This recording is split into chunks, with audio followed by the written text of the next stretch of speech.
자, 그러면 이제 이 얘기를 조금 더 해야 될 것 같은데요. 용도 지역, 지구, 구역 제도를 우리가 기본적인 용어로 좀 먼저 좀 아셔야 돼서. 자, 우선 아까 용도 지역이 뭐라고 했습니까? 우리나라 토지를 네 가지로 나누는 거예요. 그래서 그 네 가지로 나누면 거기에서 벌써 재산적인 어떤 가치 차이가 생긴다고요. 도시지역은 개발할 수 있는 땅, 그럼 땅값은 비싸고 형성돼 있고, 여기 관리, 농림, 자연 같은 경우는 현 상태를 보존하는 땅, 땅값은 싸죠. 이렇게 생각하셔도 돼요. 단순하게 생각하셔야 된다고, 이렇게. 용어는 복잡하게 생각해 봐봐야. 근데 이제 문제는 뭐냐면, 이 용도 지구하고 구역이라는 게 하나가 더 있잖아요. 그러면 용도 구역은 용도 지역 하고 나서 추가적으로 더 하는 거. 그 다음에 용도 구역도 용도 지역 다음에 추가적으로 하는 건데, 얘는 규제를 아주 세게 하는 거예요, 세게. 용도 구역이라고 하는 것은 규제를 이렇게 전면적으로 아주 제한하기 위해서. 자, 그럼 제가 한번 이렇게 한번 해볼게요. 자, 일단 확인만 그냥 하시는데, 지구는요, 일단 종류가 10종류가 있어요. 좀 이름이 어렵죠? 자, 지구는 10종류. 이렇게. 자, 다 하실 필요 없어요. 이런 게 있습니다. 경관지구, 미관지구, 고도지구. 그냥 들어보세요. 방화지구, 방제지구. 막 이런 것들이 이렇게 쭉 나올 겁니다. 10종류가. 그리고 여기서 이제 제일 일단 이해하기 쉬운 게 이런 거죠. 고도지구. 고도지구라는 게 어떻게 하라는 거예요? 건물을 이렇게 짓는데 너무 높게 하지 말란 얘기죠. 자, 우리 고도지구는 어디 근처에 고도지구 있을까요? 공항 근처에, 공항. 공항 근처에서는 30m 이상 높이로 건물을 지으면 안 되겠죠. 왜냐면 이제 비행기가 이렇게 이착륙을 하다가 맑은 날은 괜찮다고 하더라고요. 근데 흐린 날은 이렇게 안개가 낀 날 같은 경우는 건물이 식별이 안 돼가지고 사고 날 수 있으니까.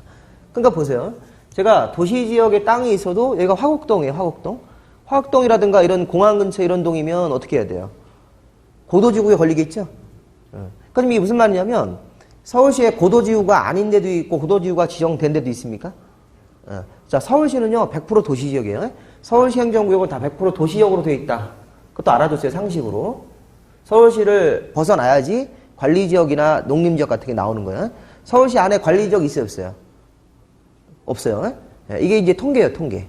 그래서 국토해양부 통계 보면 서울시는 100% 도시지역이다. 그러면 이제 도시지역이면 이제 땅값이 비쌀 줄 알았는데 거기 뭐가 들어와 있어요? 고도지구. 이런 거 들어와 있으면 건물을 이렇게 높이 짓다가 한계를 딱 만난다는 얘기예요. 그러니까 추가적으로 이렇게 공항 근처에서는 고도지구를 씌워서 규제를 더 할 수 있는 겁니까? 할 수 있는 거죠. 그리고 또 여기 방화지구는 화재 예방을 하기 위해서 건물에 건축물을 할 때 자재를 건축물의 주요 구조부를 내화 구조로 써야 된다. 내화 구조. 자, 방화지구는 건물을 지을 때 내화 구조를 써야 된대요. 내화 구조라는 게 콘크리트 두께의 몇 센치 뭐 이런 거라고요. 그럼 내화 구조가 아닐 때보다 어때요? 더 건축비가 더 비싸게 되는 거죠. 근데 그런 거를 이제 할 수 있다는 얘기예요. 그래서 어떤 용도지역이라는 걸 먼저 지정을 해서 도시관리 농림자를 해놓고 나서 그 위에다가 추가적으로 공항 근처에서는 고도지구, 또 재래시장 같은 데서는 이제 불나면 여러 사람들이 또 다치고 그러니까 방화지구로 건물을 지어라 이렇게 추가적으로 씌울 수가 있는 겁니까? 추가적으로 어떤 특정 지역을 더 규제하기 위해서. 그래서 우리가 이제 여기서 뭐 경관지구는 이 경관 같은 걸 보호하기 위해서 뭐 건물 같은 걸 지을 때 또 규제할 수도 있고, 미관지구도 그 비슷한 거예요. 미관 유지를 위해서 이런 거. 그 다음에 이제 뭐 방제지구도 이렇게 자주 이렇게 물난리가 나고 이렇게 상습 침수가 되고 그러면 그런 재해 예방할 수 있는 시설을 추가적으로 설치하라. 이게 다 방제지구라고요. 그래서 이제 지역 다음에 근데 뭘 정하는 겁니까? 지구라는 거. 그러니 보세요, 여기. 자, 우리가 이제 앞으로 도시관리계획이라는 걸 수립해서 도시관리계획을 관청이 만들어서 실제 도시를 개발도 하고 정비도 하고 보존 같은 걸 하기 위해서 제일 먼저 자, 1번 도시관리계획을 수립하면 토지 위에 용도, 지역제도나 지구제도라는 게 뭐가 되는 거예요? 지정되고 변경되는 거예요. 이렇게. 용도 지역이나 지구를 지정 변경하는 게 바로 1번 도시관리계획을 만들어서 하는 것이다. 지금 이 말 아셨습니까? 저기 서울시에서요. 서울시에서 도시관리계획을 담당하는 공무원이 있을까요? 있어요. 그럼 그 사람이 월급 받고 그거 하는 거예요. 출근해서 도시관리계획이라는 걸 어떤 특정 지역에다가 이렇게 수립을 해주는 거예요. 근데 우리가 이제 전문 용어로 이 도시관리계획은 이런 말도 쓰셔야 돼. 결정. 도시관리계획을 이제 수립을 해서 이제 확정이 될 거 아닙니까? 그럼 뭐라고 그래요? 결정을 했다. 그래서 앞으로 이제 1번 도시관리계획 결정되면 어떤 특정 토지의 용도 지역이나 지구라는 게 지정되는 겁니까? 네. 그러면 그 도시관리계획 담당하는 공무원 알고 있으면 좋아요, 나빠요? 좋죠. 그죠? 그 사람이 내가 관심이 있는 땅, 내가 이해관계 있는 땅의 용도 지역을 바꿔줄 수 있어요? 네. 근데 돈 주면 바꿔줘요? 그렇게 하는 거죠. 근데 우리나라에는 그런 사람들이 많이 계시다고, 아직도. 그러니까 이제 그 담당하시는 공무원들께서 이제 청렴해야 되는데, 우리 요즘에 뉴스 나오는 거 보면 뭐 검사도 돈 받고 막 그래서 막 조사받고 뭐 이랬습니까? 검사는 경찰에 조사하면 안 되니까. 그걸 이제 다른 검사를 통해서 이렇게 조사하고 막 요즘에. 받은 돈이 상당하죠. 그 검사하면 이제 굉장히 우리가 청렴할 줄 알았는데 그렇지 않다는 거예요, 현실은. 그런 거 보면서 나도 받아야 되겠다, 이런. 그러니까 이게 보면, 그거 많잖아요, 그죠? 우리가 이제 그런 거, 우리 그 관청만 그렇겠습니까? 뭐 행정관청에는 담당하는 공무원도 그러실 수 있고, 충분히 유혹에 빠지는 거예요. 이게 내가 권한을 갖고 있으니까. 개발업자가 와가지고 그 용도 지역만 좀 바꿔줘, 살짝. 그럼 내가 돈 좀 줄게, 이렇게. 그러면 그거 다 흔들리죠. 집에 오면 그 공무원들 박봉이지 않습니까? 아직까지는. 그 애들 학원비. 그게 집에 아침에 싸우고 왔어요. 부인이랑. 그러고 와서 점심 때 점심 먹자고 그러면 당연히 흔들리게 돼 있죠. 저 같아도 흔들 수 있는데, 그렇게 하면 안 되는 거죠, 원래는. 안 되는 건데, 이제 많이 그런 일이 계시는 것 같아요, 아직도. 이게 드러나지 않아서 그런데. 어쨌든 그런 일을 하고 있는 겁니다. 그러니까 여러분들 판단 여러분들이 하시면 돼요. 자, 두 번째는 이제 뭐예요? 용도구역. 자, 용도구역은요, 아까 제가 용도지역은 우리나라 땅을 4종류로 나누는 거고, 지구는 나중에 배우실 건데, 10종류. 근데 용도구역은 몇 종류 있었어요?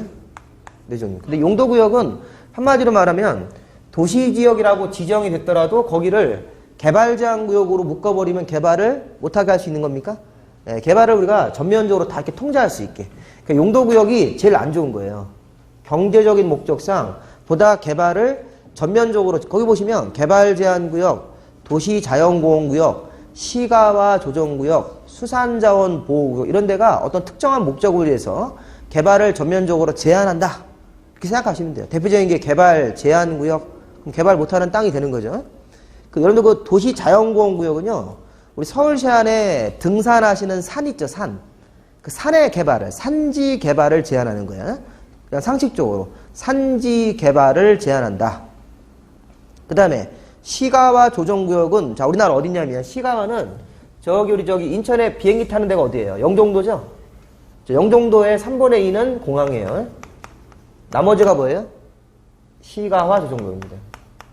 그럼 시가와 조정구역은 지금 시가와를 하란 얘기예요? 하지 말란 얘기예요?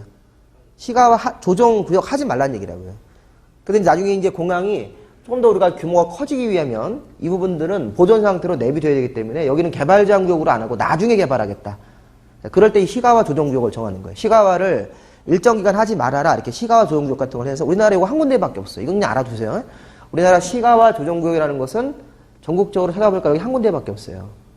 그래서 굉장히 드문데 이거는 그냥 하나 상식적으로 좀 알아주십시오. 아까 서울시는 다 무슨 지역이에요? 네, 다 도시지역이에요. 용도지역 분류할 때 서울시는 100% 도시지역이다. 그래서 만약에 어떤 부동산 전문가가 와서 서울시 저 강남구에 관리지역 땅이 있는데 이렇게 하면 다 거짓말이에요. 네, 그거는 이제 그 자료를 확인 안 해서 그렇다고요. 네, 그 다음에 이런 용도구역에서도 상식적으로 시험에는 안 나오지만 시가와 조정구역은 우리나라 딱 한 개밖에 없었다. 옛날에 저기 제주도에도 있었어. 제주도에 그 서귀포에도 있었는데 그게 풀렸어요. 시가와. 그래서 이제 현재는 여기 용정도 이쪽밖에 없습니다. 시가와가. 자, 그 다음에 이제 여기 수산자원보호구역은 바닷가 양식장에서, 자, 우리 수산자원보호구역은 주로 바닷가에 가면 있어요. 자, 바닷가 양식장에서는 물을 오염시키면 돼야 안 돼요.